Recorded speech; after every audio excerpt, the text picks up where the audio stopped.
Bien, bienvenidos a nuestro segundo tutorial sobre biología para el examen de ingreso COMIPEMS 2020.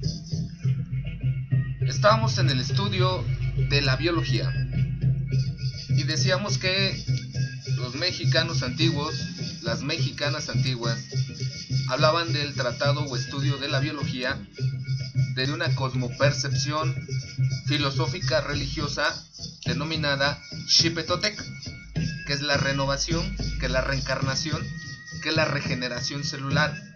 Y es precisamente la dancita que estamos escuchando, danza a Xipetotec. Bien, dentro de las ciencias factuales o dentro de las ciencias experimentales o ciencias prácticas que estudian o indagan hechos concretos, tenemos a la biología, tenemos a la física y tenemos a la química, que son tres asignaturas que les cuestan bastante a nuestros estudiantes debido a que no las relacionamos. El nuevo reto de la nueva escuela mexicana que propone el presidente Obrador y que propone Moctezuma Barragán en un trabajo de colegiado con los diferentes niveles educativos, primaria, secundaria, preparatoria, es vincular o relacionar las diferentes ciencias, las diferentes áreas de conocimiento para que pueda haber una mejor comprensión. Por ejemplo, la biología se relaciona con la química y por eso nace la bioquímica a través del estudio de las reacciones químicas. Nuestro cuerpo está conformado por algo que se llama metabolismo, que es el proceso es el conjunto de reacciones químicas por medio de la cual nuestro cuerpo desarrolla sus diferentes funciones de respiración, de oxigenación, de circulación de sangre, de sintetización de proteínas, etc. Entonces, la bioquímica se divide, el metabolismo se divide en dos reacciones bioquímicas, el anabolismo y otra la cual es el catabolismo. En la primera se convierten de reacciones simples a reacciones complejas, de sustancias simples a sustancias complejas, y en la segunda viceversa, de sustancias complejas a sustancias simples. Entonces vamos a entrar ya a fondo a esto.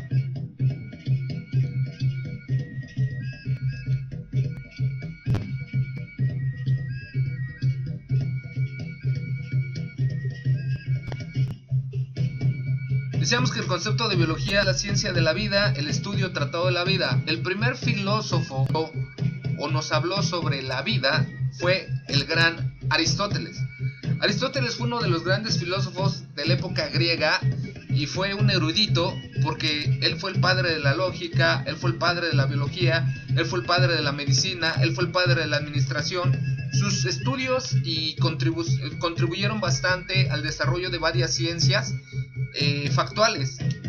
Dice que fue un filósofo griego que elaboró la primera clasificación zoológica, es decir, la primera clasificación de los seres y organismos vivos, fundamentó el estudio comparativo de la anatomía comparada, estableció una escala Nature a la que actualmente se le conoce como la gran cadena de los...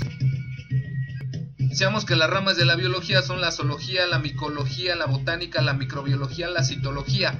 La zoología estudia los animales, la micología estudia los hongos, la botánica estudia las plantas, la microbiología estudia los microorganismos, entre ellos las bacterias y cianobacterias. Aquí es donde entra el estudio del coronavirus, por eso solo se puede ver con un microscopio especial. Y la citología, que es el estudio de las células. Ciencias auxiliares de la biología, la química, que aporta las bases para el conocimiento de la estructura de la materia, la física, que explica la relación entre materia y energía, y las matemáticas, que utilizan porcentajes, proporciones y estadísticas. Un organismo es un ser celular específico que permite diferenciarlo de otros organismos que habitan en la naturaleza. Quiero que sepan, jóvenes, señoritas, que todos nosotros estamos formados por células. La célula es el organismo elemental, vital, de todo ser vivo, ¿sí? Y se llama célula porque viene del latín celdas. Cuando se observó con un microscopio, las primeras células eran como celditas, así como las celditas de Excel, como si fuera una matriz de cómputo. Pues bien, me atrevo a decirles desde el Nepohualtzin que nuestra genética biocelular, biomolecular, trae matemáticas. Bien, la vida es la manifestación de las funciones presentes en todos los seres vivos. La muerte, acuérdense que todo es dual, si hay vida hay muerte, si hay sol hay luna, si hay día hay noche, si hay blanco hay negro, si hay bueno hay malo. Y eso lo podemos aprender más a fondo en el Nepohualtzin. Por eso el Nepohualtzin es una herramienta transversal de la nueva escuela mexicana. Muerte es la pérdida de las funciones vitales que caracterizan a todos los seres. Muy bien.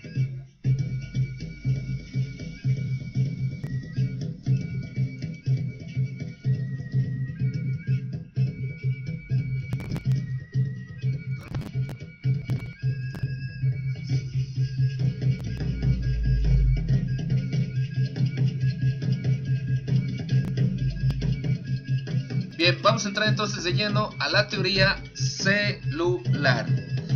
Antes de eso, necesitamos saber que el ser humano tiene características en común. Características en común como la capacidad de reproducirse, que es dar origen a otro ser semejante a él. La capacidad de crecimiento, que es aumentar el tamaño y volumen de manera integral.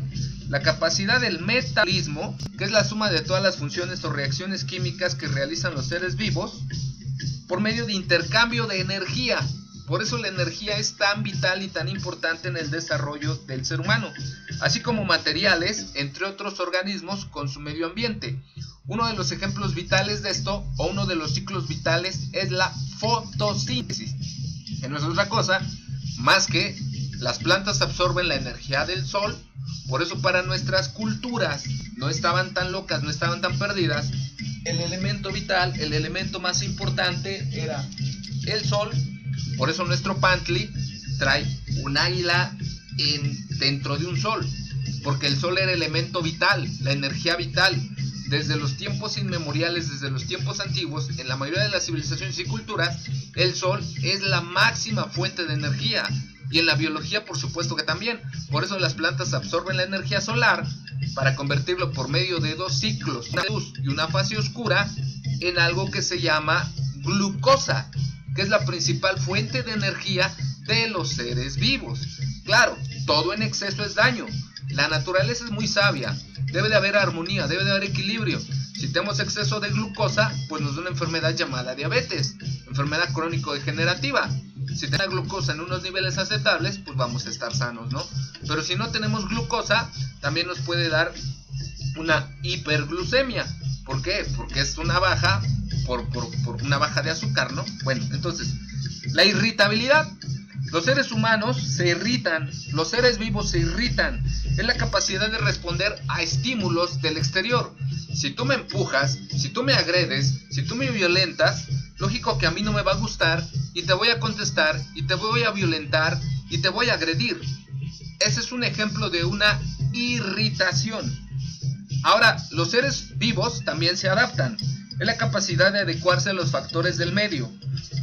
Todos los seres vivos tienen una estructura determinada, una composición química compleja, donde los elementos químicos van a participar para formar moléculas complejas que a su vez se organizan en una estructura y funcionan para crear las tan vitales células. A su vez estas integran estructuras más complejas como tejidos, órganos, aparatos, etcétera, ¿no? Y así es como nacen el aparato digestivo, el aparato circulatorio, el aparato respiratorio, el sistema endocrino, el sistema nervioso, etcétera, ¿no? Que por ahí hay, cuando veamos la genética, hay otro tema de cómo se va desarrollando un embrión, que es lo primero que se crea. El cerebro, los nervios, el corazón, los brazos, los piecitos, el sistema circulatorio. Y ahí hay un gran debate con este tema bioético del aborto, ¿no? ¿Es correcto, es incorrecto el aborto? ¿A los cuántas semanas de gestación, no? Porque por ahí la biología nos dice que hay cierto momento en que nuestro cuerpecito del bebé ya desarrolla el sistema nervioso, ya desarrolla las fontanelas y ya desarrolla el corazón. Entonces, si tú lo matas, si tú lo desprendes con una máquina que absorbe y desprende poco a poco sus partes, pues lógico que le va a doler, ¿no? Entonces, bueno, uno de los principios de la vida y del ser humano es no dañar, no lastimar, no violentar, no agredir. Acuérdate que tú eres yo, yo soy tú, y si tú me agredes es como si yo te estuviera agrediendo, pero desgraciadamente para muchos es difícil entender y comprender esto. Y por último, la nutrición, que es el intercambio de materiales y energía con el medio para ser utilizado de diversas maneras. Por ejemplo, tengo aquí algunos implementos que yo consumo diariamente para poder tener energía, para poder estar nutrido, sobre todo ahorita que estamos en esta situación de crisis, de ansiedad, de estrés, de no saber qué va a pasar con nuestras vidas con esto del coronavirus, del hacinamiento en casa. Por ejemplo, aquí tengo el ácido glutámico.